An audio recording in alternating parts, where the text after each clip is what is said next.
Settle in, settle down, shelter in place, relax, release the cares of the day, and focus to that place inside that is always peaceful, always calm, always serene.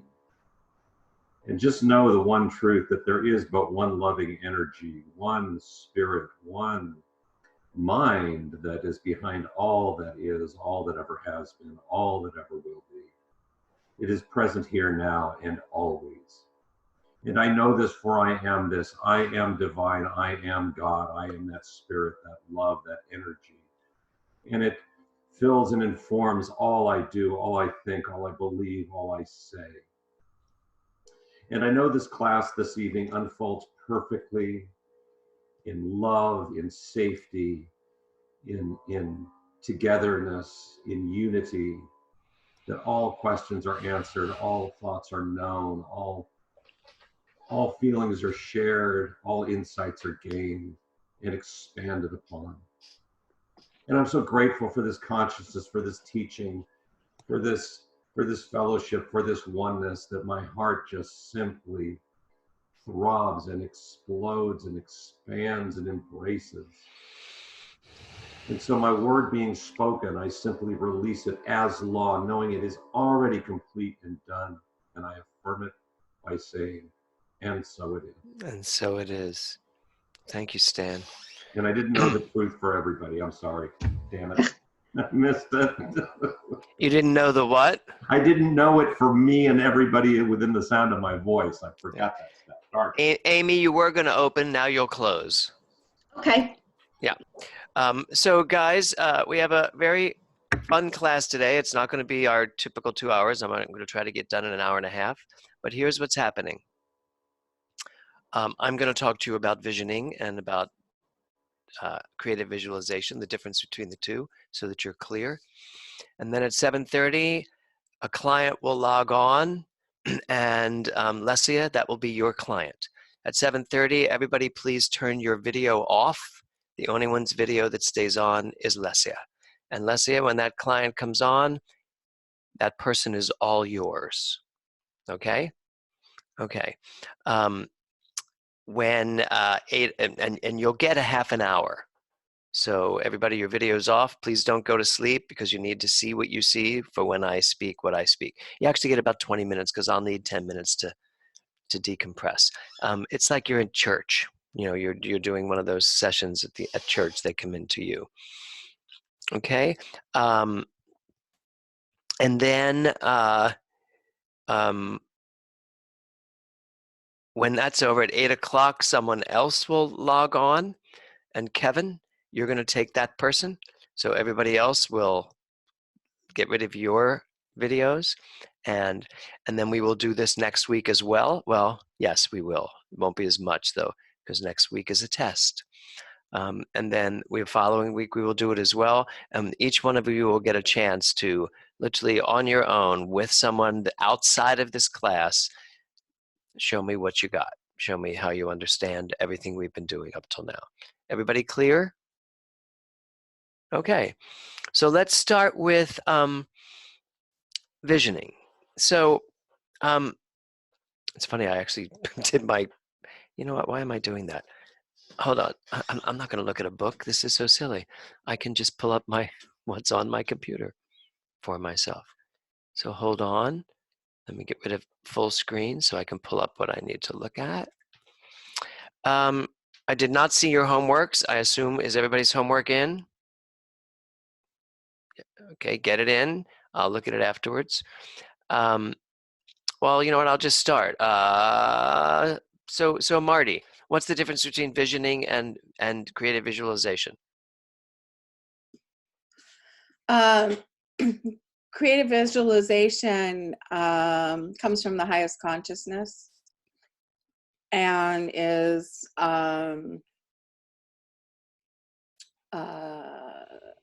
creating through the creative process. Visualization is where visualization could be just hopes or dreams or wishes. It's visioning something that maybe you want to obtain. It doesn't mean that you don't get it by doing the visioning if you have the belief to back it up and are equal to it, but it's not tapping into, and it's not, one comes from the divine and one comes from the individual. Okay, where did you find that? Where'd you get that? Where did you get your distinction between the two? Myself. Okay, because it's not correct. Okay. So let me move on. Amy, Okay. what is the difference between creative visualization and visioning? I would have said something similar to, but Well, wait, did you do your paper? I did. I hadn't been able to upload it, and I'm looking at it now. I mean, I looked at, for creative visualization, I looked at Shakti Kawain on creative visualization. And we use our imagination to create a clear image, idea, feeling of something that we wish or want to have or create. She talks about 4 steps in all of this. You focus on it, you integrate it, you give it positive energy, you see yourself receiving or achieving it. But again, it uses imagination. And I also think that, I also said the same thing Marty did, is it seems to be much more individualized, and it doesn't come from necessarily from God's spirit. And she says it doesn't require you to believe in anything, whether you have a belief or not. You don't, doesn't seem to require in creative visualization. It's not necessary to believe in any power outside yourself, is how she put it. Visualization is, again, catching God's idea. You mean visioning? It's Visioning, either yes. creative visualization. Visioning is a process. There are several steps to it. I looked at Michael Beckwith's piece on visioning. You know, you can vision for almost anything. I know that spiritual communities vision when there's a new project or something or a new endeavor. There's a series of questions. There's an opening, an invocation, or a prayer. There's a series of 5 questions that are asked. Generally, these questions are pretty similar for whatever it is you want to vision for. There's, after that, there is another prayer. You anchor that vision. There's gratitude and release. And at that point, themes are identified. People report on what they vision. Themes are identified, and then strategy or how we're going to proceed in this is not done at this time. It's simply the visioning to collect the themes. Okay. So that's how I understood the difference. Okay, that's very well. Good, comprehensive. We're missing one little thing, but we'll get to it. Myrna, what's the difference for you?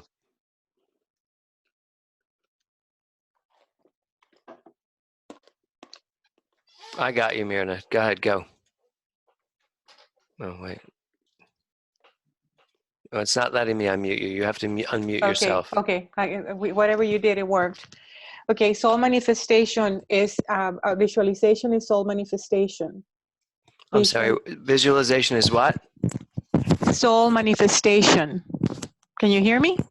Yeah, Marty, you have to mute yourself. Go ahead. Visualization is what? So, visioning is about soul manifestation. I don't know what that means. What does that mean? Myrna, are you there? I can't hear you. You can't hear me? You got to put your earphones back in because you still have it. I can't hear you. Why am I not hearing him? Put your earphones in. No, I disconnected it. Yeah, turn up the volume. Okay. No, You it's should not hear working. something. So go up with the volume right up here. This thing. It's on the way up. Double click on it. Right click on it, sorry. No, it's all. Oh, there you are. I can hear you now. Can you? You can hear us now? Sorry, I don't know what happened. Okay, you can use your Yes. earphones. It's best if you do because then you're not having to. The problem is that I couldn't hear you, so I unplugged it. Okay, I'll connect it again.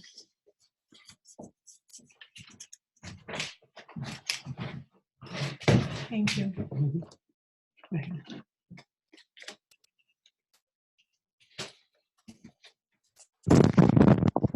Okay, I'm ready. Okay, so go ahead. Sorry. What is soul manifestation? It's coming from God. It's a deeper source. When you say coming from it's not. God, what do you mean by coming from God? Well, the way I understand it is it's my soul manifestation is what brings joy into my life. It's the reason that I'm here. It's the dream that I keep dreaming, the Okay, dream so that won't let go. So visualization for me is I did a class on visualization by Dr. Michael Beckwith at church about 5-6 years ago, and what it helped me do is it helped me understand my purpose for being on this plane. okay, I'm confused. Which Okay. which one of those things did you do a class with Michael on? Visualization. Creative visualization. So what is creative No, I'm visualization? sorry. No, not visualization. It's visioning. Visioning. Okay, Visioning was the class. so what is visioning? It's a soul manifestation. Yeah, It's your inner. but that's not an answer, because that's not going to answer anybody's question. What is soul manifestation? That's like saying, well, it's like giving me another name for it instead of telling me what it is. So what is So visioning? okay. So expanding my consciousness to allow my soul to manifest the reason that I'm here. I don't know if that works for you. No. Okay, we'll get back to what is creative visualization. Creative visualization is when I make a goal, I use affirmations to bring about what I've been visualizing in my mind. But visioning is about knowing. It's a deeper knowing of where I'm going, just by the fact that is something that is bigger than myself. It's like my need to become a practitioner. It's not something that I'm consciously or visualizing. It's something that is just deeper than Okay, going to the movies. but that's not visioning. I mean, that's Okay. I understand that. Okay, so Okay. Kevin, give me yours. Okay, doke. I had visioning as, if I'm gonna Don't read it. shorten it, Explain. I'm just gonna shorten it. Yeah. So Just I had visioning as like out picturing using feeling and intention. It's more closer to psychology than it is a spiritual practice. That athletes use it, creative people use it, but it's not as direct to the source as creative visualization, which I see as a manifestation of the life process. Like it's an individuation of the creative process in the universe, right? Creative visualization is using conscious thought to directly access the law to bring experience and result into your life. Whereas visioning is a little bit more of a psychology, a little bit more of imagination and intention. Okay. Stan? I summed up in my I found many quotes and I gave them to you, but I summed up at the end. I felt that visioning was more creating the goal, the destination, and creative visualization was creating the path to that goal. And I found a nice article by the name of by a guy by the name of Shakti Gawain, yeah. and he talks about for no, almost there we go. Whoops, I can't see my work. He talks about a process to set your goal. Okay, that's something you do. He talks about create a clear idea or picture, but then he talks about focus on it often, which to me that means over time, and it can change and morph and expand over time. And then he says give it positive energy, and again, that's over time, and so it can expand and create and become, it maybe even divulge a little bit and grow but it's more the path to how you get to that goal, to that destination, rather than the destination itself. Okay. And I mean, there's elements of course, spirituality and God energy and all of that. Mm-hmm. He speaks to that as well. Okay. Yeah, Shakti Gawain is wonderful. Yeah. Okay. Preciosa? And she's a woman, by the way. Shakti is a woman. Thank you for the correction. All right. So what I took from it is I just was really looking for a definition, and the only one that came up with the definition was visioning. And it seemed very much goal oriented, but with a path of the how it would happen. Whereas when looking through the first few pages of Shakti Gawain's book, it seemed more as to the what, where it's not, you're not setting out like, hey, I'm going to do it this way because this is exactly how it has to happen. It's more, this is what I want to this degree of detail. So that's how I perceived the difference, where visioning is, because it gave the definition of like a plan and goal setting. So it's like, you know what you're doing. So it's kind of like, okay, I'm going to make a cake. Well, I know how I have to do it because there's steps to it. Versus the creative visualization, it's just really allowing the universe to just provide it without worrying too much of how it's going to happen. Okay. Okay. Lesia. Okay, well, I actually got confused when I was looking up the two, because to me there seemed to be a lot of overlap and similarities between the two.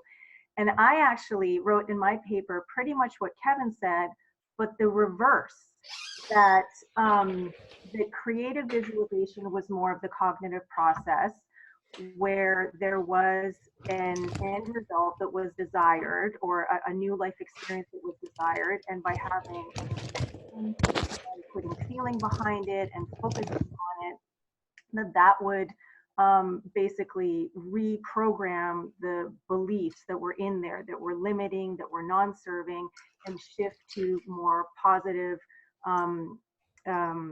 beliefs that would serve. Whereas visioning, even though it could be something more simple, like coming up with a vision and a mission statement for an organization, and then that's what all future decisions are founded on. What I also saw, and this was a la Michael Beckwith or Mary Morrissey, Yes. that visioning is also about change and creating a new life experience, but it's steeped in truth, in knowing, in what is it that what is mine to do, what am I called to do, and in this life, what is the life that I'm meant to live, and only the way that I am meant to live it. And then I also talked about how when we treat, that it seems like both of these are used in treatment, and even talked about the work that Joe Dispenza does, which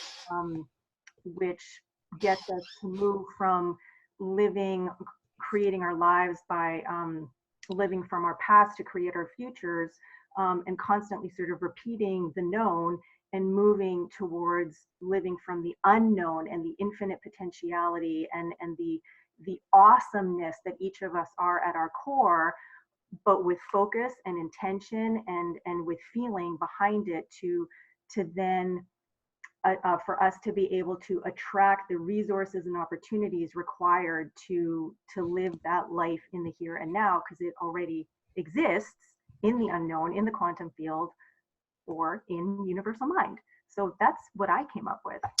Well, ding, ding, ding. You're the one that got it right. It was exactly opposite from what Kevin said, although he had both of them correct, just in opposite directions. So clearly there's a lot of confusion around this, which is why we cover it. Creative visualization is using your imagination. Creative visualization. It's you creating the mental equivalent in mind by literally creatively seeing what it is you are looking to create. It's, you want a gorgeous house with a pool, you find one and you look at it. and you put it on your vision, your visualization board. And it is creating the mental equivalent in mind through the imagination. So creative visualization, if I were to sit there, would be, what's the color that I love? What's the color of the house? Where do I want to live? I love the beach. I want to be near the water. It's giving yourself all of the things in mind that attract the very thing you want to you. So it is about the imagination. That's creative visualization. Visioning is something completely different. I don't know what a lot of you were saying, really. I don't know what soul manifestation is. That to me is a demo. You're at the other end of it, as opposed to the important end of it, which is this. Amy was the closest to this, because Michael Beckwith, and since you did take this class, Myrna, you should have actually understood this. Visioning is asking questions and allowing the divine spirit, the intuitive knower within, to answer those questions. You're not using your mind trying to create what you want. You are not visualizing what you want to see. It's asking the questions. My book, The 5 Questions, is all about visioning. That's what visioning is. And it does have a process. And it starts with an invocation, because what you're doing is clearing the space for yourself to be receptive.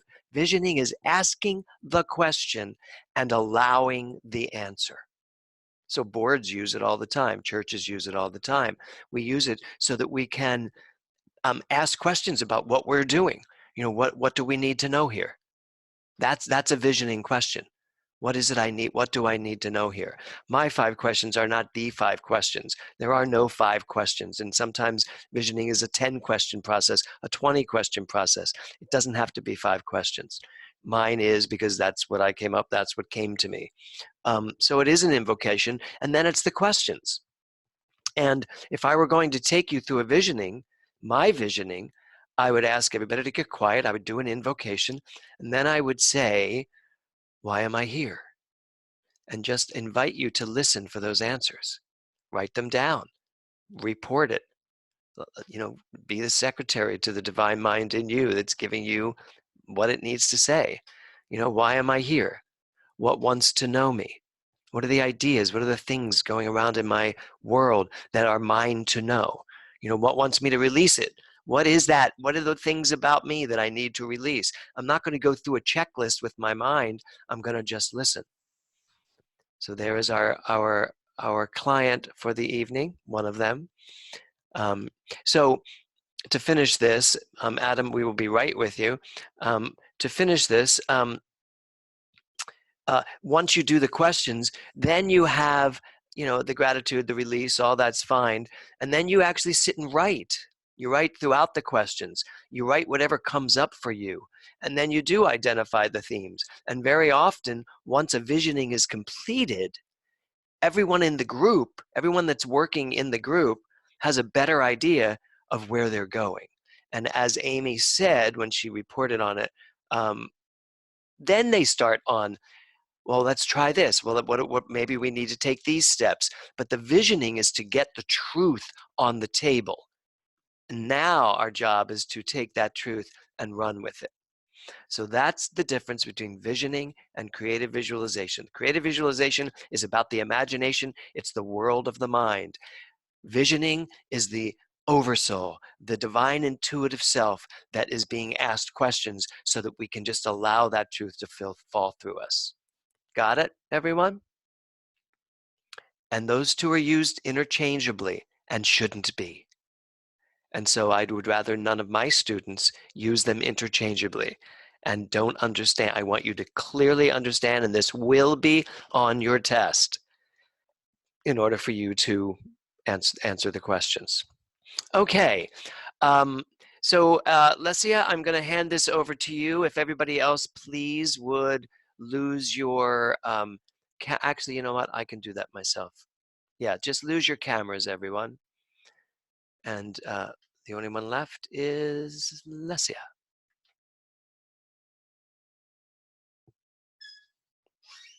So Myrna, you have to lose your camera.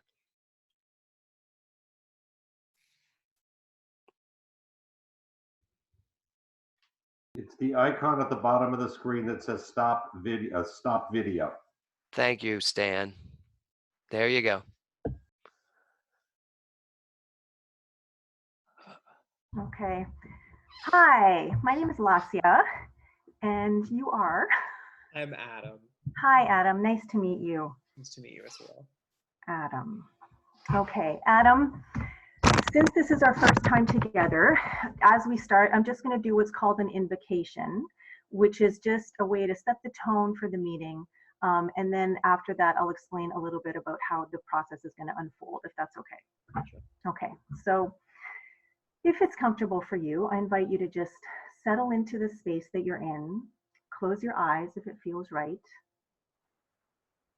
And just allow yourself to relax, become aware of your body, and just allow yourself to let go of everything that's come before this moment right here, right now. And in that relaxation, knowing that in this moment and always, there is this one amazing, incredible energy, this magnificent spirit that is the essence of everyone and everything. I know that this energy, this spirit is the very foundation of our time together today. And I know that as our time together unfolds, it does so perfectly. It does so with ease, with grace. It is founded in love and compassion. This is a safe space. Everything that is shared is confidential. And everything that wants to come up, comes up. Everything that wants to be known is known. Everything that wants to be released is released. I am so grateful for this time together. I am so grateful for everything that is unfolding now and going forward. And so it is. So, is this your first time having a practitioner session? It is. Okay. All right. So let me just let you know a little bit about what's going to happen. So we're going to have about 20 minutes together. And at the beginning, you'll have an opportunity to share what it is that you would like to share with me today, something that you would like support with. And then at some point after there's been some discussion, whatever questions want to be asked, get asked, then there will come a time where whatever limiting beliefs are in play and may be at the root of what it is that you would like support with have come to light, then I will introduce what is known as spiritual truths, which are basically the truth. They are inarguable. They are what is at the very foundation of who we are, and no matter what is going on, they are unchanging. And so it is my job to just remind you that whatever you're experiencing is an experience, and although very real and something that requires dealing with and support, that there is something that is much bigger and deeper and more profound at play as well. And that is what I'm going to end up doing a spiritual mind treatment from, which is basically an affirmative prayer to just affirm the truth of whatever it is that ends up coming up today. Does that make sense? Sure. Okay. All right. So first of all, is it okay if I take some notes? Just, okay, it's after our session, I will destroy them. It's just if there's something that I want to keep in mind and remember, then I would like to be able to do so. So thank you for that. So tell me what it is that brings you here today.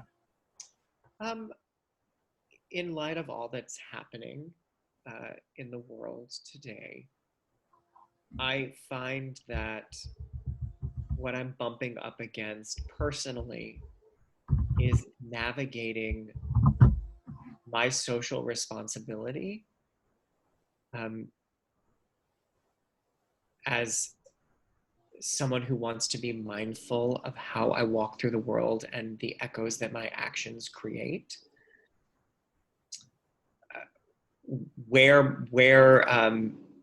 How far does my responsibility go? And also something that I recognize in relation to coronavirus and our current situation that I recognize outside of or in other areas of my life that I've bumped up against as well is where does my responsibility for myself and what is my responsibility to educate other people, or when does it become, when am I being a bystander when I could be helping by educating people, and when does that move into an area of me trying to control other people and not respecting their decisions or their opinions or their choices?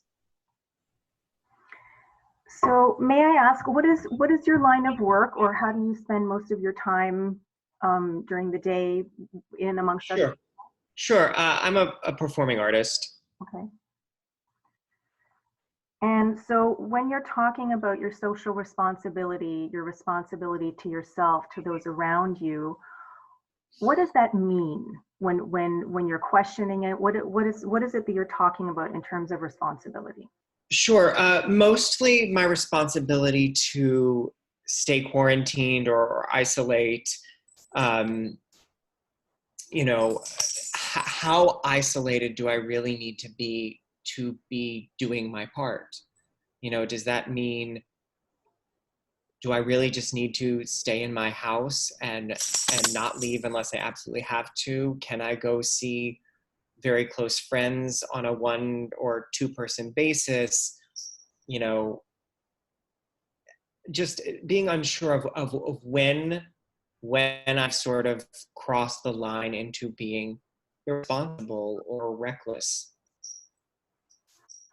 And so what, may I ask, is having you question this, is what is responsible for you wondering whether you getting together with a couple of friends or going outside or whatever it is that makes you seem well, I guess just question this responsibility. What is it? Is it something you've been told? Is it a directive that you've been given? Where's that coming from? That's a good question.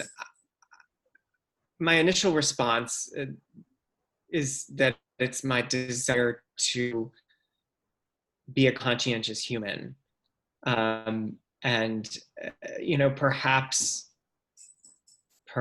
it somewhere, deep down it comes from not want that really means I don't want to be a bad person. I don't want to be viewed as somebody who is reckless or irresponsible. So perhaps there's something there. Okay. Can you tell me, are you familiar with the Science of Mind teachings? Yes, somewhat. You are, okay. And so when you talk about wanting to not be reckless, wanting to not be a bad person, where does that come from? Because sorry, before I go, just where does that come from? That those labels, I guess. Those labels come from my upbringing as a Catholic, I'm sure. Okay. Yeah. Okay, so then when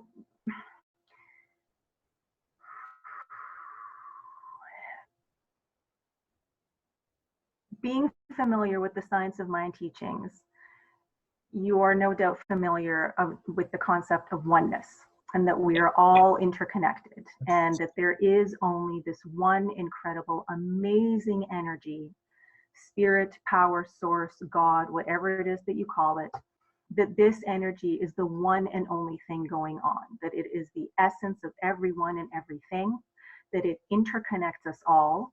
And because it interconnects us all, because we are all one, it stands to reason that there are going to be a lot of big feelings and a lot of big energy that is floating around like now, that is being felt, and it's changing. It is fluid constantly, even from hour to hour, it seems, when directives from world leaders and city leaders and are coming down through the news.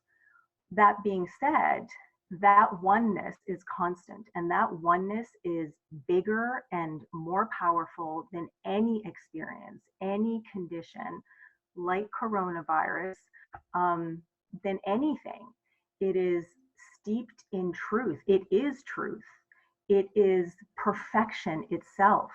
And you, as an individualized expression of that amazing oneness, of that awesomeness, of that infinite expanse of universe itself, you are perfection as well. And that means that no one, no thing, nobody, nothing can ever diminish or make you less than or label you as bad or reckless, because it's an impossibility. So what I'm wondering is,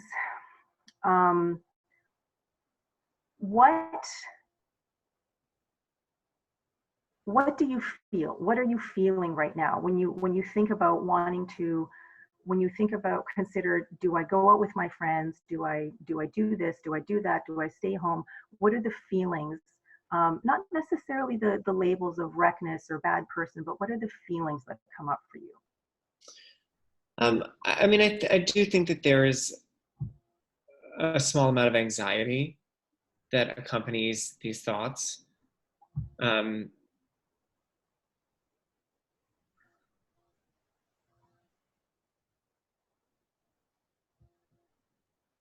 Oh no. No, I'm here. Okay, sorry. No, it's okay. I was thinking. I was really just trying to really listen to that question and answer it honestly. Yeah,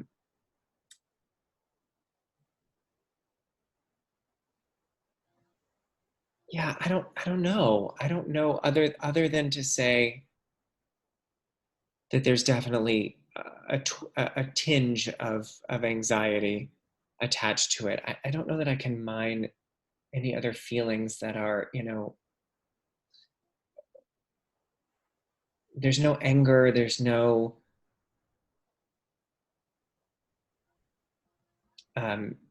even sadness. And I know this isn't a feeling, but it feels a little pressured, like a weight of responsibility.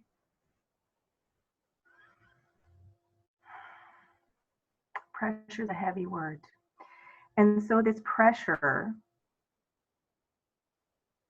how is that? Do you feel like it's looming? Do you feel like it is already presenting in your day-to-day life experience? Yes, because I've had people reach out and say,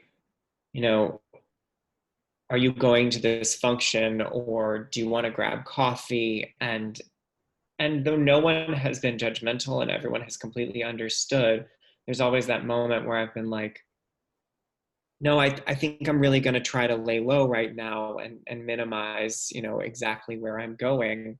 And maybe that ties into a little bit of sadness, wishing I am a very social person by nature. I love connecting with people. I love having coffee with my friends. I love, connecting in person as much as I can. So maybe that leads to a little sadness that I feel like I do have to make that choice right now. Yeah.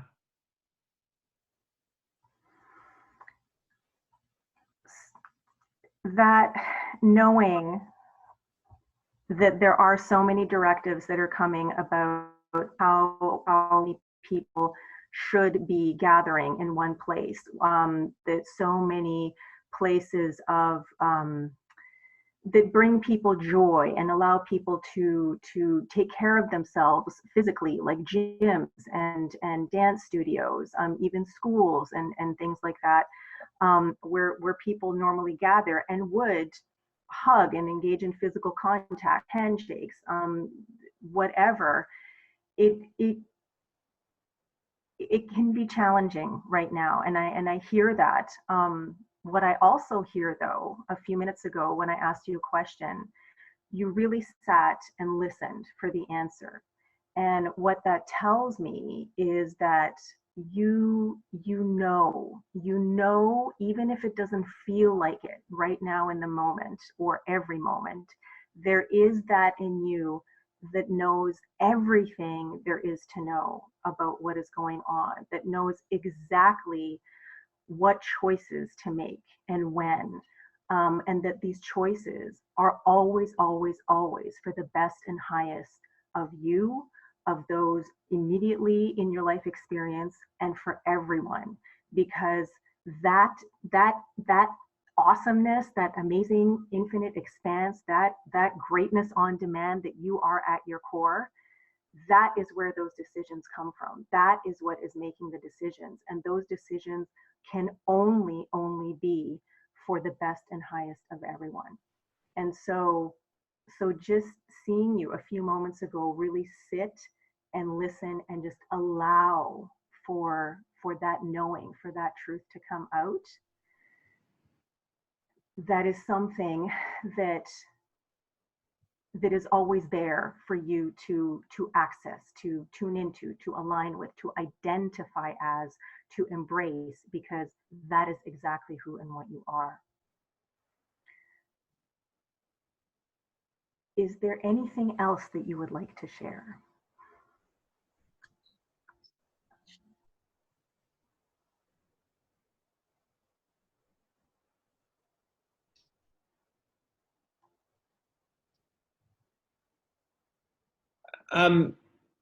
I think something that I was just sort of coming to realize as a part of this, that you sort of spoke to, is that, you know, there is so much information being exchanged right now, and there's so many sources out there and so many differing opinions, and I think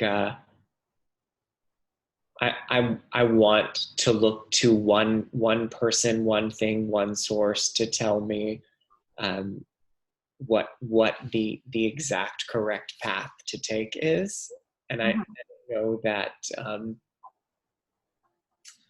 I don't know that anyone really knows the answer to that, or maybe everyone knows the answer to that, depending on how you look at it. But I think maybe that is also sort of a part of this, is that I do have to trust in myself and know that I will make the decision that's right for me, and that can change from day to day, you know, depending on what information comes in, and it's just going to be a constant check-in with myself, and something that I've also been trying to do during all this madness anyway, is to take some time to tune in, get quiet, even more quiet than normal, and just listen. Mm-hmm. All of which sounds really good, very nourishing, very, very grounding. And when it comes to the, you know, the one source that you're looking to, I mean, ultimately that one source, it's you.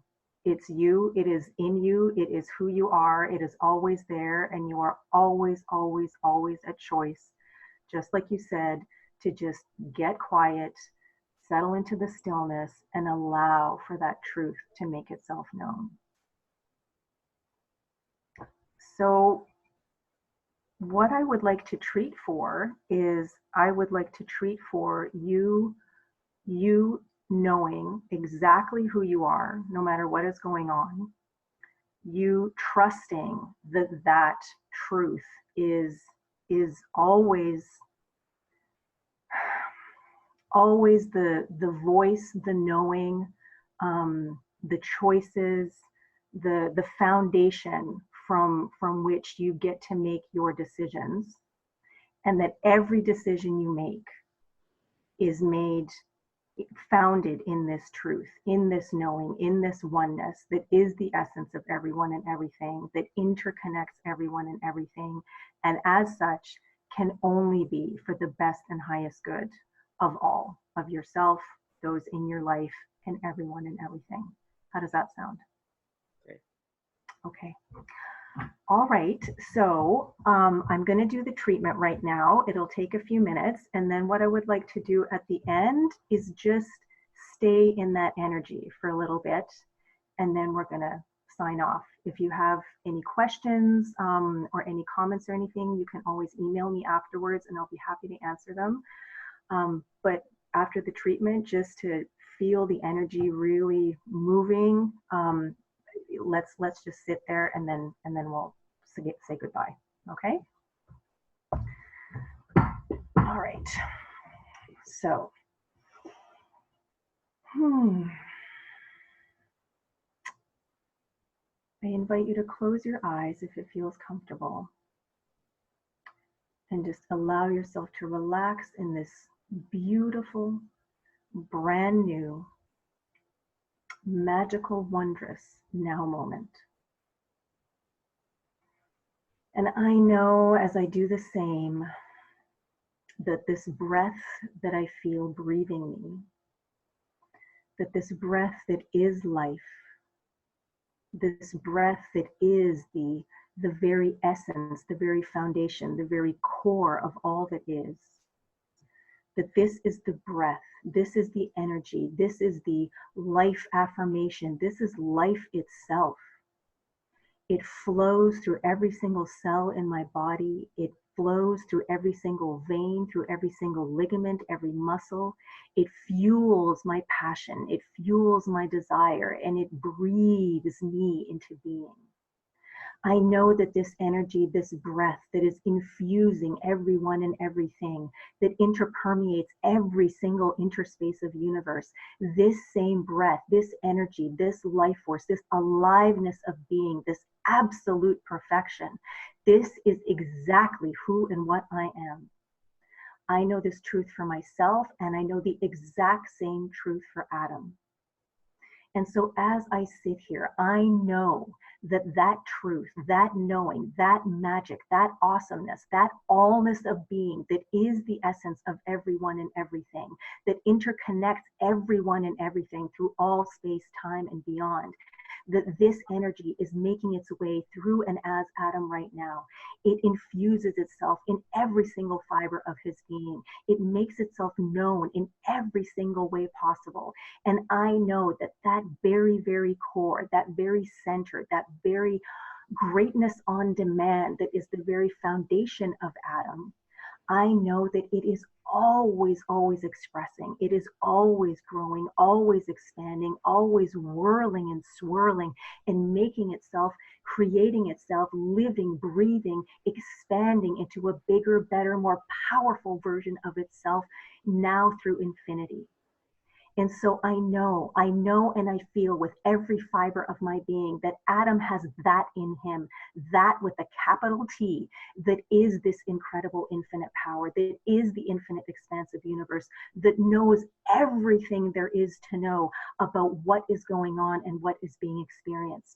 I know that he has that in him, that he is that is absolute perfection, absolute perfect choice at all times. And I know that he chooses to identify as that perfection right now, here, and always. And I know that that perfection is absolute clarity of choice in how he moves out into the world, who and what he acts and interacts with, every single action and interaction, every single connection and interconnection. It is all there, already done, already chosen, already founded in mind. And so I know as Adam continues to move through his day, no matter what he is faced with, no matter what is going on, no matter what he encounters, I know he knows at his core, now, today, and always, that he is God. And so I just revel in this knowing. I revel in this truth that there is only confidence, there is only clarity, there is only forward momentum, there is only the perfect choice at all times in Adam's life.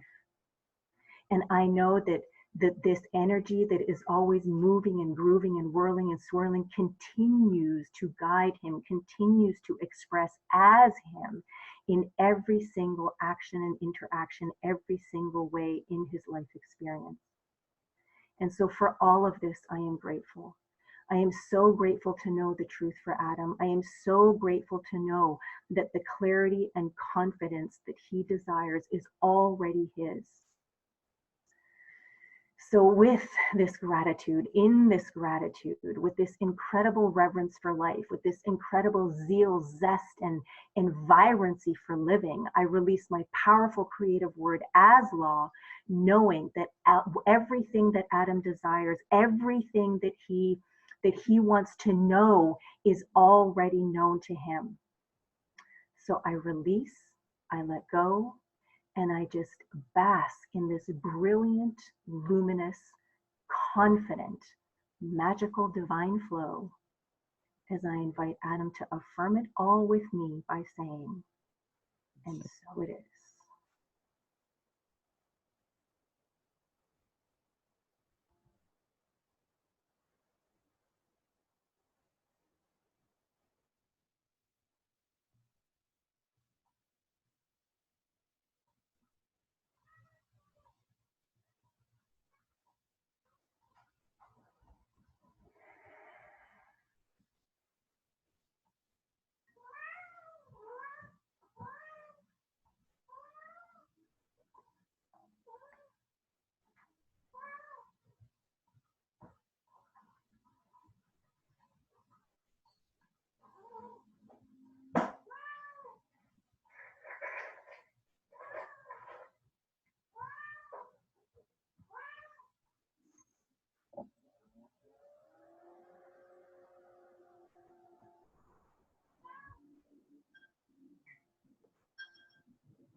So that's our time together. Thank you. If you have any questions, feel free to email me. Thank you.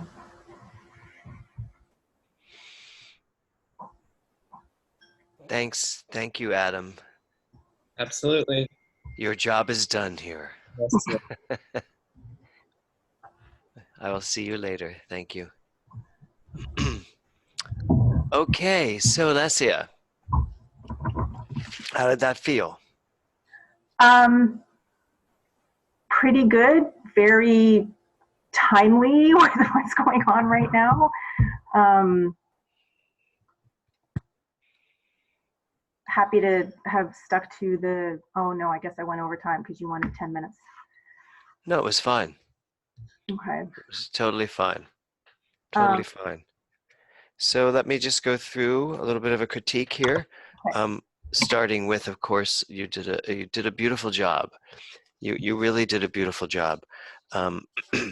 You were thrown into the fire first because because I think very highly of you, and because I also knew that you wouldn't know Adam, and they all would. And so the one thing I will tell you, and this is for all of you, don't take for granted that someone believes this teaching, Okay. or that they're even in this teaching, because in fact, he doesn't necessarily believe this teaching, and he's not really in this teaching. He's a singer. He sings on Sundays, but he's a paid singer on Sundays. This is not his faith. This is not his. I mean, he believes a lot of it, but so really, what happened at the top of this is he didn't say, and so it is in your invocation. Your invocation was very jargon heavy. And when you don't know who someone is, an invocation has to stay as secular as you can make it. You know, it's really just about, we're in a safe room.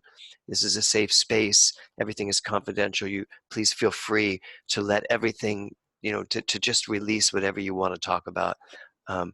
Blah, blah, blah, all of that. That's the invocation, because you got very heavy. And here's what's great. I've recorded this. You can go back and watch this. You got very heavy into the God thing, which, I was sitting here going, oh my God, he hates that kind of talk. Okay. but you didn't know that. But Yeah. but it's a great lesson Yeah. because you don't know, and you need to ask at the top of this. Tell me what is your relationship with sides of mine? What do you know what we believe? Are those your beliefs? And I think he would have been forthcoming and said, yeah, I'm okay with some of it, which would have helped you understand at the beginning.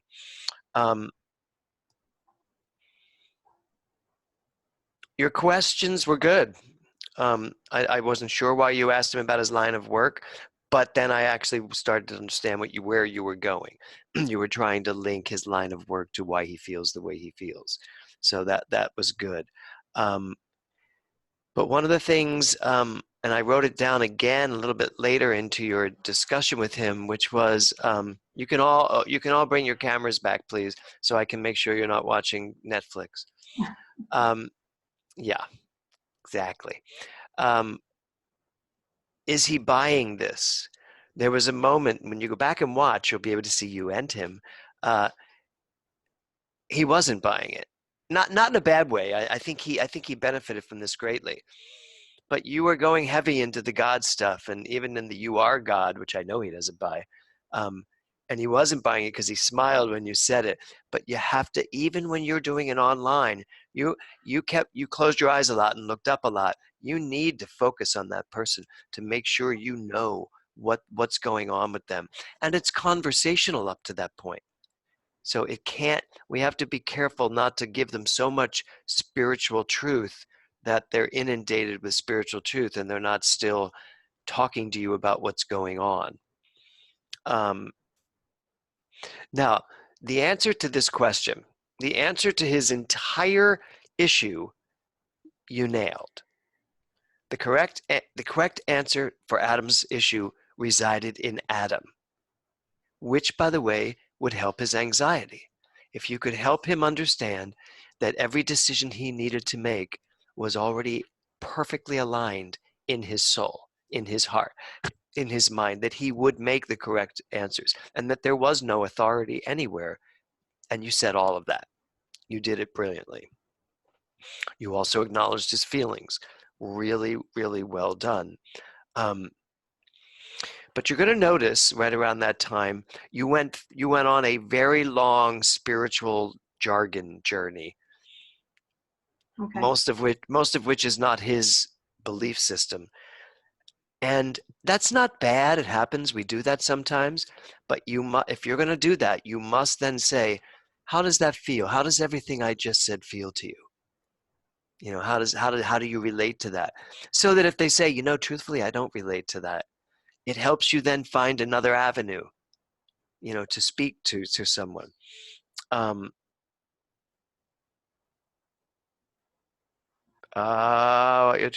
Look for what you said. You told him what you were going to treat for, and then you kind of did the treatment in telling him what you were going to treat for. It was very full. Okay. You'll see it when you see it. Okay.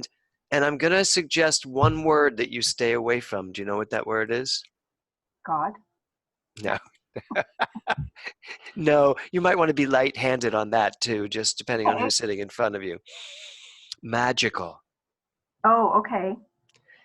Magical implies we're not in the magic game. We're in the truth game. Okay. We're in the science game. We're in the law of attraction game. We're in the mind creates its own experience through the energy of creativity that is inherent in it. We're not in any kind of magic. So when you use magical, and you used it twice, you used it in the treatment too, but stay away from magic. Stay away from the word magic. In your treatment, you're going to notice that you actually said, I know that Adam chooses this. Do you really? No, you can't. Okay. And you also say, you also said, which is when I also went, oh, this should go over really well. You said, I know that Adam knows that he is God. In fact, Adam doesn't know that. And telling someone that you know that they know their God when they're sitting there not believing that kind of takes them out of the treatment. Okay. So we have to be careful what we know. I can know that Adam is the very presence and essence of this thing called life and love, you know, I would stay away from God because I know Adam. I can know that, but I don't know that Adam knows that. Okay. So just look at that. It sounds like I'm giving you tons of critiques, but that was a half-hour session. So these are very minor considering. Same thing with when you get to everything Adam desires and knows is his right now. Just be careful about those types of statements. How would you say that in a spiritual truth? You know, I know that, I mean, what we know is that desires don't always manifest. Everything you desire doesn't manifest. I couldn't say that to somebody. I know that everything you desire, Lesia, will manifest. I know that everything you desire that is matched by a mind that is 100% equal to what that desire is will manifest. I'm probably not going to say that in a treatment because I'm basically saying get your shit together or you're not going to manifest. So I'm not going to say that. But we got to be careful about saying things like everything this person desires will manifest. Okay. Okay, so just take a look at that. And then I wrote, how's the dismount going to go? Because you set up the dismount, you set up the goodbye. You can't, I don't have an opinion on this. I have an opinion on this. I don't have a judgment on this, meaning I can't say, yes, don't do this or do this. This may be a Lesia thing, and this is the way you do it. For me, it felt a little bit like you shut him up for the end of the treatment.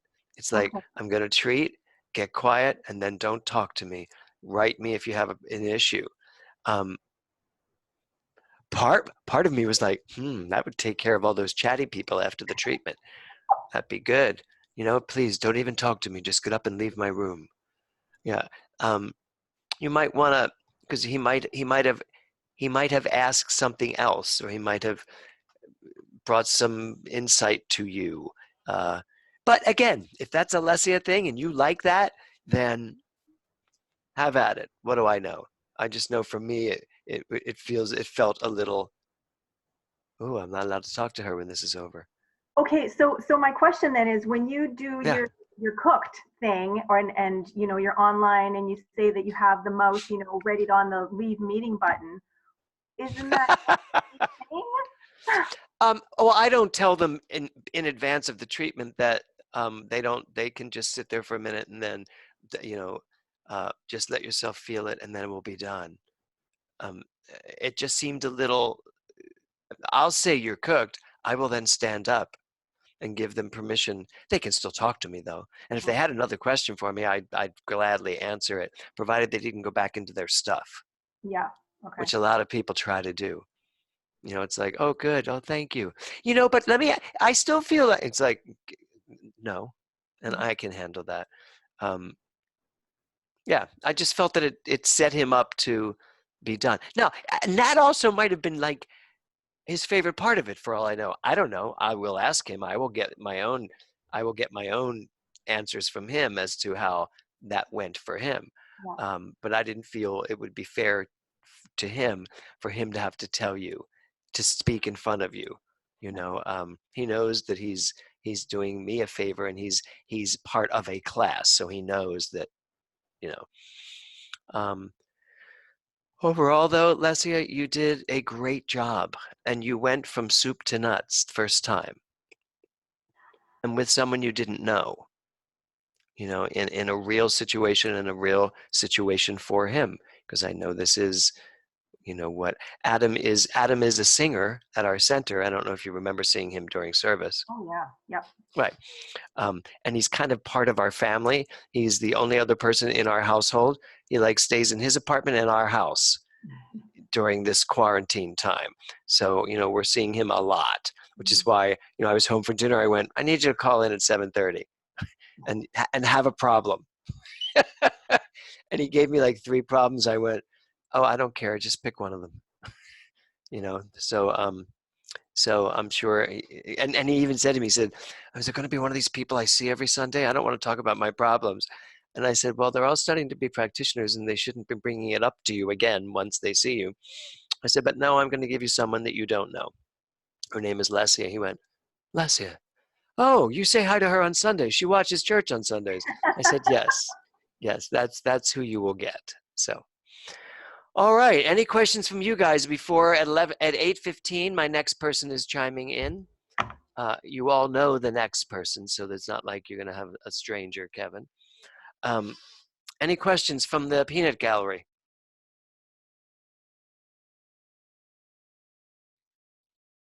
You have to unmute yourself if you have a question. No one has a question. Wow. Beautiful dog. I love that dog. I just want to say I am like completely intimidated by that. I thought it was a home run. I mean, you know, but wow, Thanks, It was a solid double, Stan. really was. I mean, you really set the bar, Lesia. Thanks. Stan, I don't think you have anything to worry about.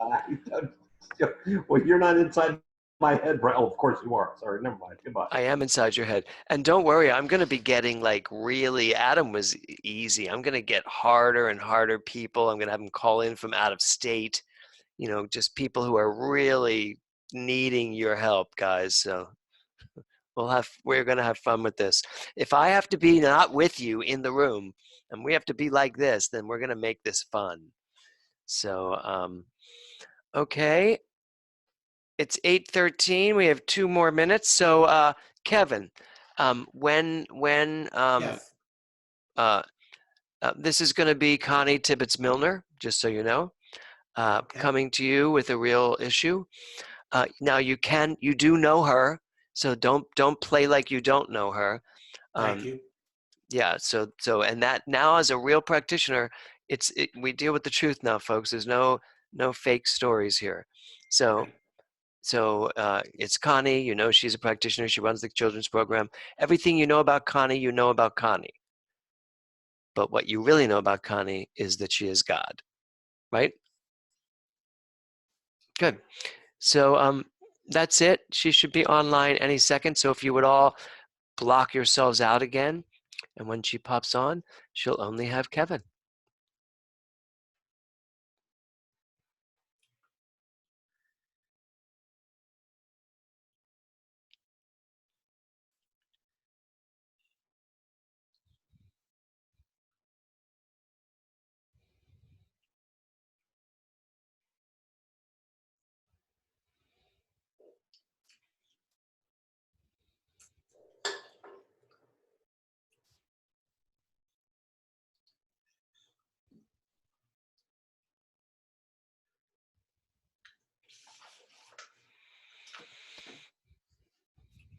Stan, she's just calling in now. She just texted me.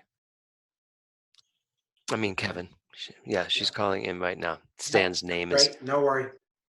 I know it's Great. a little, you got to get the tech.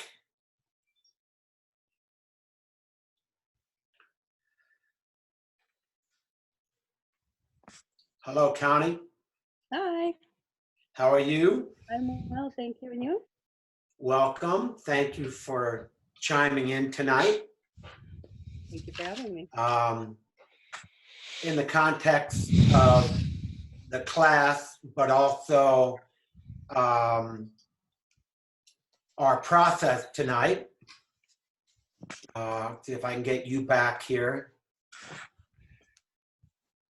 1 second.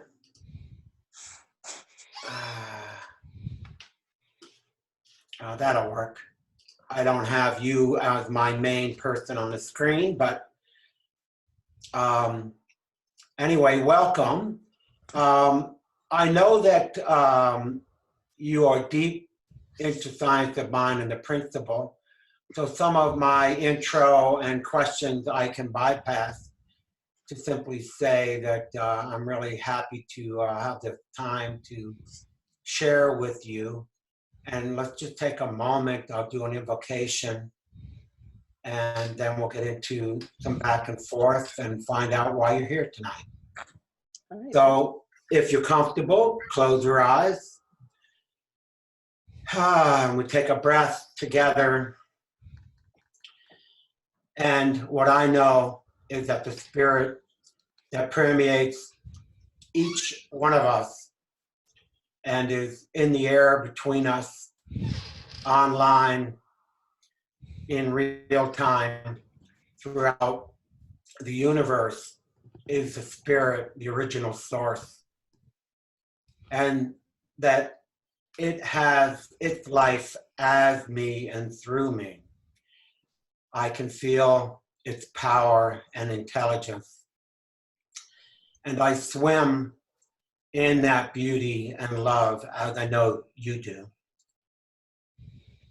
And that spirit allows us this very safe space to share freely, to have our questions answered, to be able to trust and to feel guided and protected. We are in a beautiful space together. I honor you for being here with me tonight. And together we will start.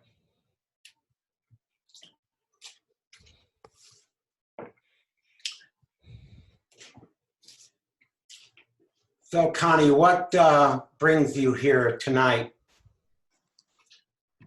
Thank you. Well, I have a physical challenge. A few weeks back, we found a lump in my right breast, and I went and had a mammogram, and they went, we don't like the look of that. Let's take some more pictures. And the appointment scheduling process was frustrating, and I finally got an appointment after a really long time. And today I was called by my doctor's office saying, because of the virus, they're canceling all these appointments until they can determine a better course of action. And I went, well, good. That means that there's, this is not something to be concerned about then. And they said, well, we still want to look at it because we don't know what it is. And that started a whole nother flurry of concern. I'm sure. I'm having some peace issues around this and feeling anxious and concerned that, I want to do what's right for other people as far as this virus and not be where I could spread it or contract it. And at the same time, I want to find out what the hell this thing is. Right. Well, first of all, I'm sorry that you find yourself in this very mixed zone of concern and some fear. And I'm really sorry that you're going through that. That can't be easy at all. Thank you. When you check in with yourself about what you are feeling in your body, are you getting any intuitive information? Are you feeling some truth inside of you about it at the moment? I think the big thing for me is that intellectually and spiritually, I know, that there's the one thing and it's perfect, and it's perfect health, it's vibrant. And at the same time, I have the feelings that I have that have caused this conflict in concern. So in my body, well, yeah, I'm feeling pain and I'm feeling discomfort. In my mind, it's just a sense of needing more peace or needing to recognize more peace in the situation. Right, of course. So the fear that you're feeling is the discomfort that you're talking about, or you're also having physical discomfort with what might or might not be going on? That's a great question. It's actually both. There's physical discomfort that goes with it, and then there's the emotional or the emotional discomfort of it. That being, my daughter's favorite song, "Into the Unknown." I'm in that place of unknown, and where normally I would be thinking, okay, the unknown is fine, and the unknown is where we create from. I'm having trouble getting into that space of creation. Right, sure. I mean, it's, all the scenarios that we all would play out in your position.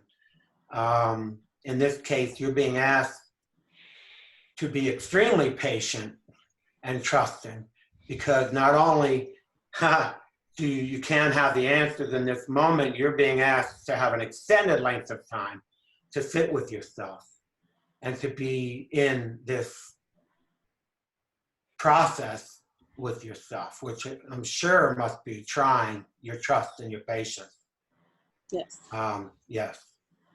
Is it familiar at all? Does this evoke any other times in your life where you perhaps have not been able to resolve things quickly, or that you've been scared and not had answers that you needed in the moment, or, you know? I suppose so. I'm not sure I can call them specifically to mind, but it's not an unfamiliar feeling. It's not a regular feeling, but it's not an unfamiliar. Right, right. So can we assume, or I know that's not safe to do, but the major fear is that there's something that you need help with medically to take care of, and that you are not going to be able to have that in a timely fashion. Is that one of the fears that's preying on you? It's about assistance and help, or is it just the information part of it? I think, it might be a little of both, to be very honest with you. Thank you for bringing that up. It might be a little bit of both, in that,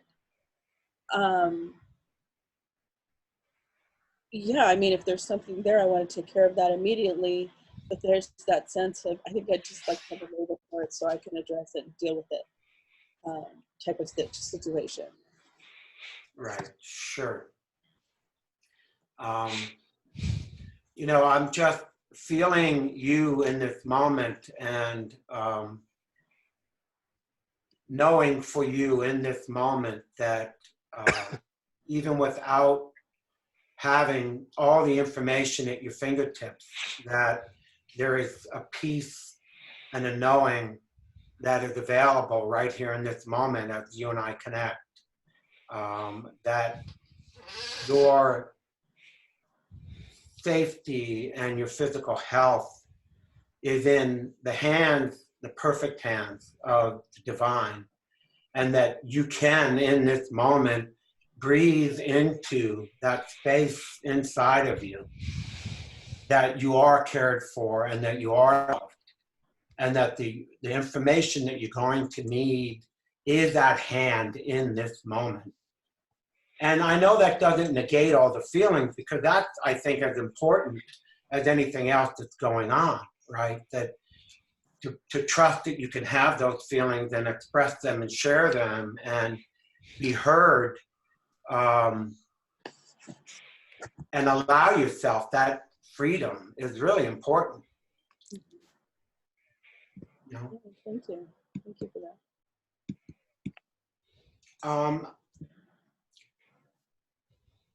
I wonder, and I think one of the ways that we could proceed, if you think it's a good idea, is that peaceful place and that divine knowing, that feels like what needs to be called forth and experienced in this moment, right? That we could talk perhaps more, and certainly if you have some other concerns in there that you'd like to share, we can do that. But it just seems like that connecting with your truth in this moment and being able to breathe in and out of that safe space is really what's happening, right? It's really... Yes, I do agree with that. Yeah. Is there anything else around this in this moment as we talk? Is there any other piece of it that seems outside of the obvious to you? Not that I can think of at the moment. It's right. Yeah, not really. Well, if you agree, I think what I am hearing is that need to dive into the spiritual truth of your perfect, whole, healing space available to you, that you're safe and protected. and that what you need is inside of you and it's inside of me. And to deepen our awareness and expand into that space in this moment feels like the direction that we should move in right now. Does that sound about right to you? Yeah, I think so. I think so, yes. Because it really is just about getting back to that centered space of recognizing truth.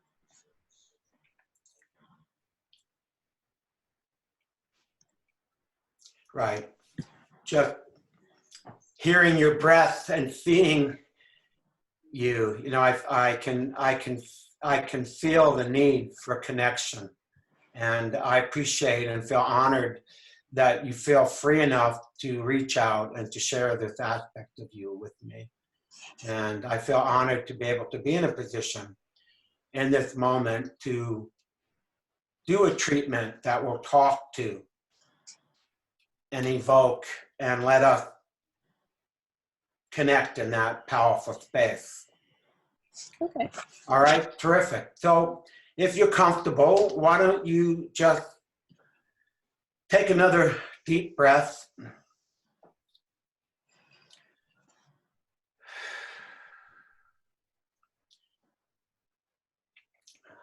And what I know to be true is that the one mind that is in each one of us, that mind is the most powerful force in this universe. That mind is intelligent and self-aware. And I know that mind has a life as me and in me, as I know it does for you. That mind is abundant and whole and complete. And I know that that energy in this moment is freely flowing and accessible and can be harnessed to bring peace and wholeness and full health. That there are no disturbances or disease.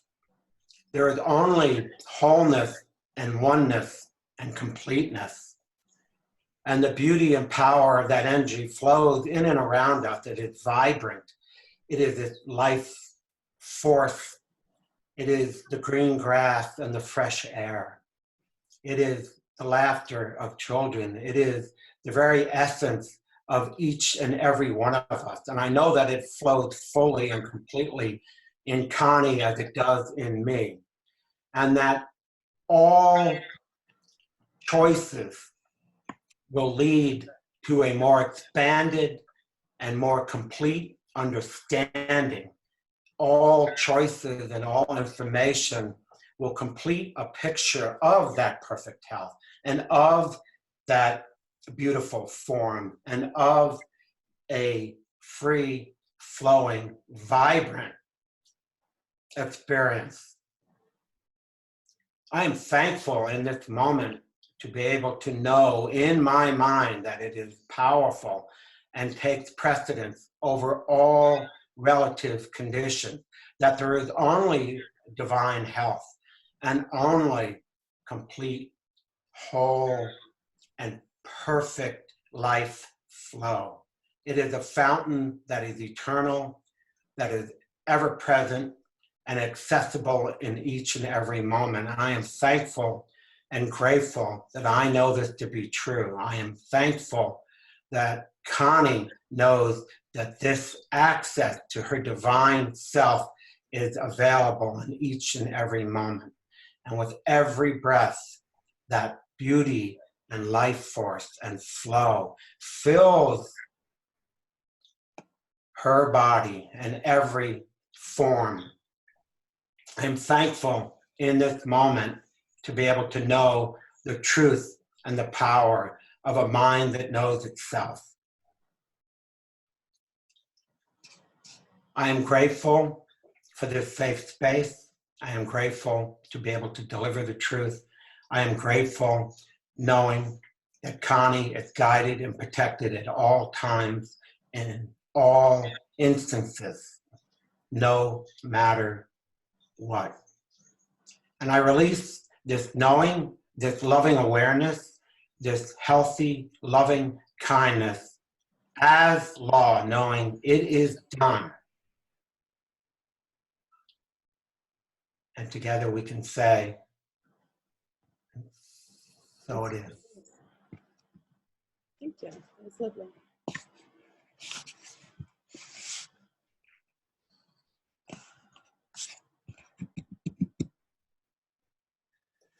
Now what? Ha ha ha. Well, why don't you seem like there's a little release in there. You can certainly tell me how it felt.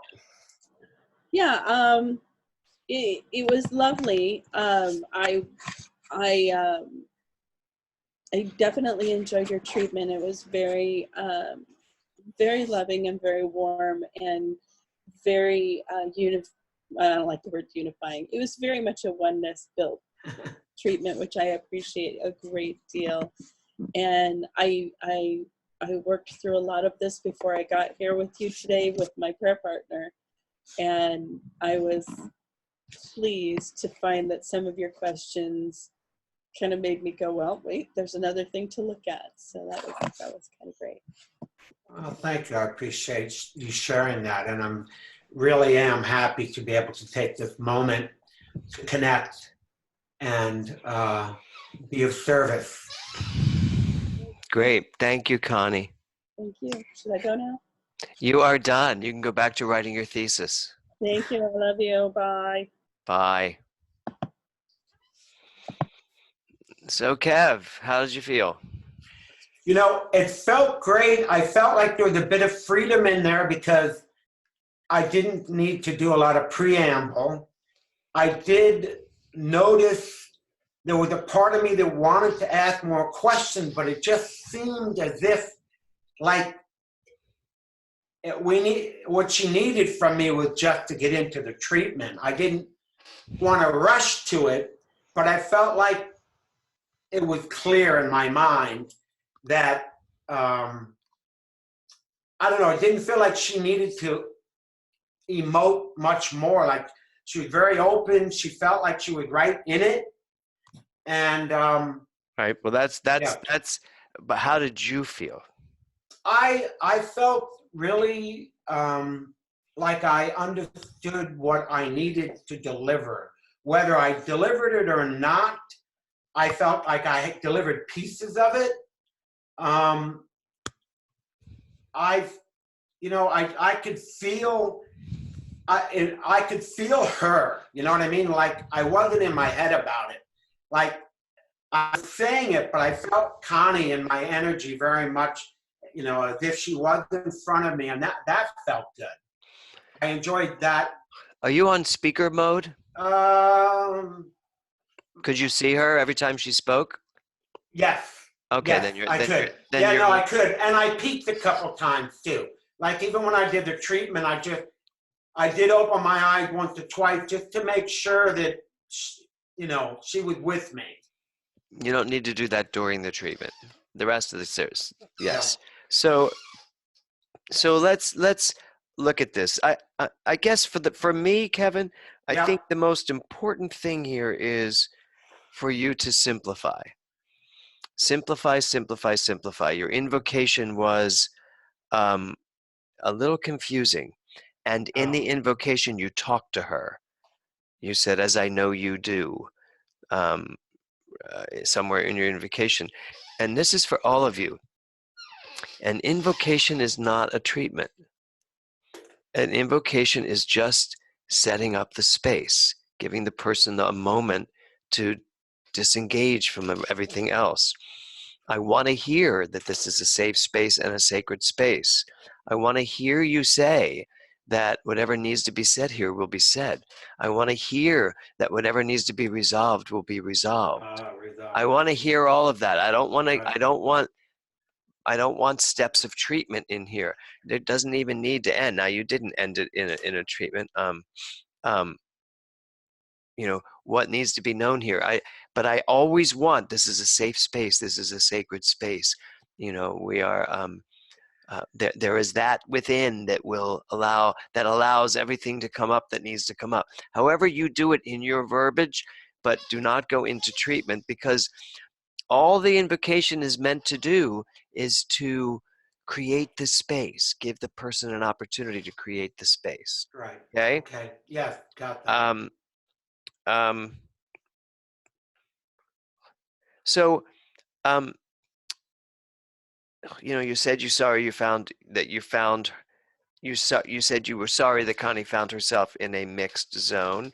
That was fine. You were replaying back to her what you heard. You didn't give her, you asked her some questions, but it'd be better if you posed them as questions to give her. Remember, one of our things that we've learned over these 2 years, probing questions, open-ended questions, rather than just reiterating what you heard. Even if you say, I'm sorry that you find yourself in this mix. Because what would you say her issue was? On a relative plane, she's fearful that she has a condition that she can't get help with at the moment. What's the condition? The condition is a possible disease that she is fearful about. No, what's the exact condition she told you? A lump, potential lump in her breast. Not potential. There is a tumor in her breast. They already established that. So that's there. The tumor is there. They haven't diagnosed it yet because they haven't gotten around to it. So the issue is there is a tumor in a woman's breast, and given the coronavirus right now, they're putting her as a back burner patient. Right. Yet she's anxious to find out what this is. There's the whole scenario, right? Right. Do I ask more medical questions, or I just need to know? No, she said there was a tumor. Right. Okay. Yeah, no, she gave you all the medical, she gave you everything you needed to know. You also said, you talked about the fear that she was feeling, but she never mentioned the word fear. So one thing, and you all get, you two get to go back and look at this, by the way. Yeah. You each get back to go back and look at how you proceeded. You brought up fear, she didn't. Now, Right. if you're going to bring up fear when someone else doesn't, the way you can bring it up is, I'm experiencing, I feel that perhaps there's some fear happening here. Is that correct? Are you feeling any fear right now? Rather than just assuming, the fear that you're feeling right now is blah, blah, blah, because that could stop her from letting you know she's actually not fearful. Right. She's more anxious than fearful, Right. whatever. So that's, be careful about putting words into clients' mouths. There was a moment, you also said this, which I don't really have that much of a problem with, but since we're trying to do spiritual truths, this is not one of them. You said the scenario that you find yourself in is a scenario that we would all have a problem with if that happened. And so you were actually reinforcing the relative world of race consciousness around this issue. Now, sometimes that's comforting for somebody to feel when you say, well, trust me, I know how hard that sort of thing is, but listen to the way you said it, because you said it in a way that made me think that you believed that anybody would have a problem with this, when in fact, as the practitioner, you shouldn't have a problem with this. No, I think back to the point of not letting her tell me she was afraid, then led me to kind of, like, I needed to hear that from her. And because I didn't hear that from her, I augmented or I assumed I kind of put myself in that position. Yeah. Right. But you did acknowledge the dilemma. You did acknowledge the dilemma of what she was going through in terms of this not being able to get answers about being tested. You asked her if this is a familiar problem. Now, I wasn't sure why you asked that, given that the coronavirus is something brand new to all of us, and her not being able to get test results because of the virus is unique given this. So I wasn't sure what you were looking for when you said, is this a familiar problem for you where you don't get the results of things you want? Yeah, I think I make too many assumptions because I really wasn't talking about I wasn't relating it to the coronavirus in my head as much as being in a position not to get assistance or help when you feel like you need it. Like there's an urgency to getting care or information or assistance and not, have some way of being stymied or stopped or not have access or, Right. So that's kind of where I was trying to go with it, but I didn't flesh it out enough where that wasn't clear to you. Well, you were fleshing it out based on you, not Yeah, her. You right. weren't letting her flesh it out. Right. It's important Right. to let her flesh it out. Right. Nice spiritual truth, though, because you went from that into the only spiritual truth there is in this moment, which is all the information that you need to hear from them is already present now for you to tap into. Because ultimately, we want somebody to come from a place of knowing. And I'm being paid by the client for me to know the truth in the face of anything that may be presenting itself, and it hasn't yet. So you hit the spiritual truth very well. You did say something weird, though, when you said to her, I'd like to do this next thing if you think it's a good idea. They're not paying you to tell you what their good ideas are. You need to stay in charge. So Right. go back and look at that. Right. I think what I was trying to do with that was not push the process too fast, but it wasn't really the right way to say it. Well, no, I didn't know what you meant. Check in. I didn't know what you meant until I realized you were trying to move to treatment. Right. Yeah. And here's the thing. When you go back and watch this, you are going to notice that the way you said it was very confusing. And you said, is that okay? And Connie's answer was this. Okay. She didn't know what the hell you just said. Yeah. But you didn't pick up on that. You needed to go, I'm sorry, it sounds like you didn't understand me. So let me try that. Right, so right. that's we can't just plow through. But No. but you'll notice when you watch her reaction that she did not understand you. And then you got very humble. I feel honored to have the chance to know the truth for you and all that. That's fine, I suppose. It's always nice to be. I don't need you to be humble, though. In the treatment, you're going to see that you talk to her in the treatment. We do not talk to people in the treatment. I know that I know that you feel this too. You said something to that effect to her. You have to be very careful with that. And in the treatment, yeah. in fact, you didn't deal with the issue, because what she was looking for is a timely and perfect resolution to whatever is going on in her body. And you didn't deal with the biggest part of her anxiety, which is that she doesn't have access right now to the truth. So you would have had to really go into the spiritual truth of, regardless of what is going on in the world of form, the truth of what is going on in the body is readily available, accessed only at the highest level, so that you actually deal with her anxiety, right, from the truth of it.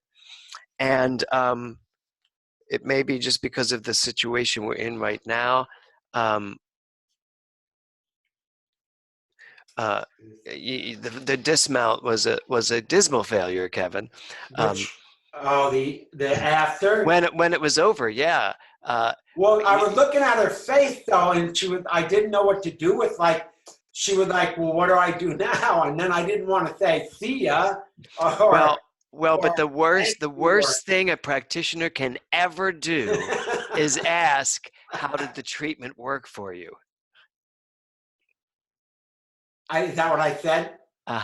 Because if you're going to ask how it went, it didn't go well. It didn't go well, no, right?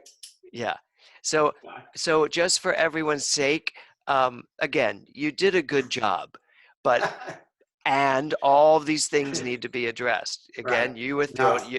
as Lesia was thrown into the fire with someone you didn't know, you were thrown into the fire with someone you did know, someone who is actually a practitioner, someone who's actually close to becoming a minister. So that there is a certain energy to that as well. Yeah. A dismount, I keep using that because I was watching gymnastics today. The end of a treatment, once a treatment is over, it's just like, thanks so much for thanks for coming. And if you are going to feel like you have to say something, it can just be, you know what I say, you're cooked. And I stand up. But if I'm in a if I'm online, I can't exactly, could you imagine? Okay, you're cooked. I have left the room. No, we can't do that. But, just say, thanks so much. It was great seeing you. Is there anything else you need from me? And the answer would be no, and go, okay, well, have a great day. Just get, Now, Right. I also think you're probably wondering, is James coming back on? Is Connie staying here? Is Connie going to talk about this? But for the future, everybody, I am not going to have anyone who's in here staying. So from now on, it's your job to get them out of the room. Right. Okay? That's for all of you going forward. Right. So there you go. Those were great. Now you know what it feels like to actually have a real session with people, someone that has a real problem and a real issue. Well, you know what is beautiful about this? In my isolation, I got a lot of things I can work on. There's no shortage of things to do. No, there is not. No, there is not. And this will be things that you're going to have to do for your panels. So just to be clear. All right, everyone. We are making this an early evening. So let me tell you, for next week, well, let me go back to this for a second. When we talk about, let me pull you off into your, so I can see you all at the same time. When we, sacred space, visioning, it's important for you to understand and know what sacred space is and why invocation is so important. And invocation is important because you should be able to create a sacred space out of any space that you happen to find yourself in. The sacredness of a space is not necessarily the flowing fountain that you have or the candle that you have lit. It helps, but the sacredness of a space is your consciousness. That's what creates the sacred space. Now, your consciousness may light a candle. Your consciousness may have a beautiful fountain in the room. Your consciousness may be lowering the lights. It can be any of the above. But at the end of the day, sacred is as sacred does. And how you do it in consciousness is really what is important. It's why the invocation is so important, why it can't be elongated into some treatment, because some people don't know what the hell you're doing, to be honest. You need to be, and I'm going to do my best to have the people that show up for these sessions not be practitioners and not be ministers, but be real live people who have real live issues, so that they can actually get help and they can actually get you to work with them and for them. So it's important for you to learn how to talk to people who don't know this jargon. And I would try to stay away from the jargon as much as possible so that you can indeed do an invocation that just makes someone comfortable in their space. Capiche? Yes, good. Okay, so next week, there's no homework for next week because next week there is a test, which means you need to look through everything we've done in term 2. And there will be a written test. I'm toying with doing it orally, where you each get a question, but I can't really grade you that way. So it will probably be written. It's already written. It's same term 2 test that I give every year. Well, actually, no, I think the first time I gave it was last year, this particular test. But it will let me know where you are. You're going to have to pass this test to move forward. You have to pass this test. I will not move you on to the orals if you don't pass this test. This isn't even the final test, but it's the term 2 test. But this is a pretty important test. So just go back over all of your notes from term 2, take a look at what we've covered, try to remember all of your science of mind stuff about what treatment is and what benedictions and meditations are. You will need to know visioning and creative visualization. Make sure you remember what those 2 things are. There will be some Emerson and Troward questions, but not anything that you haven't had 1,000 times. And there will be mostly questions for you to make sense out of, make spiritually logical sense out of. You have to be able to do that to be able to move forward. That's certainly where we are now. So that will be next week's class. Any questions? It's interesting doing the class with all of you online. I'm so used to having some of you in the room to talk to, and then the rest of you up here on the wall. I don't mind it, but and it seems to be the future for a while. So we'll see what happens. I miss coffee. You missed the coffee. Well, I think you have coffee at your house, don't you, Stan? I missed the coffee conversation. Oh, okay, good. Okay. All right. Well, Amy Shapiro is closing us out. So let me put it back on speaker mode so it's just Amy that we see. All right. So I just invite everybody to just take a deep breath and just let it out. Close your eyes if you feel comfortable. And as I sit here vibrating with the fire that was class tonight, I know that there is only one power, one presence, one amazing, magnificent, creative, expansive energy.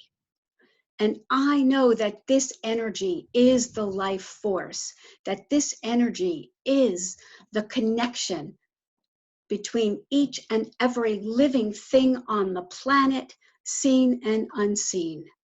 I know that this energy that I call source, that I call God, that I call spirit, moves in me, as me, flows through me, enervates me, vibrates me, is the life force that I am. And I know that this energy is the very core and essence of who and what I am. And I know that this amazing, magnificent, expansive, powerful energy is the very core and essence of every individual within the sound of my voice. And as I sit here vibrating, I feel the love that is this Prac 2 class that was present here. I feel the connection and the interconnectivity that transcends Zoom and that connects each and every individual in this class one to another. And as I sit here steeped in truth, as I remember who and what I am, greatness on demand, I know that there is nothing out there, not a virus, not fear, not anything that has the power to affect the freedom that I have to choose how I want to show up in each and every moment. And as greatness on demand, as I know that that is who and what I am, I choose to show up in every moment as love, as compassion, as joy. And I know that each individual has the opportunity to make this choice in every single moment as to how they want to show up as they remember who and what they are. The entirety of an ocean in a drop, greatness on demand. And I understand that as God, as greatness on demand, I know perfect health. I know that everything unfolds perfectly.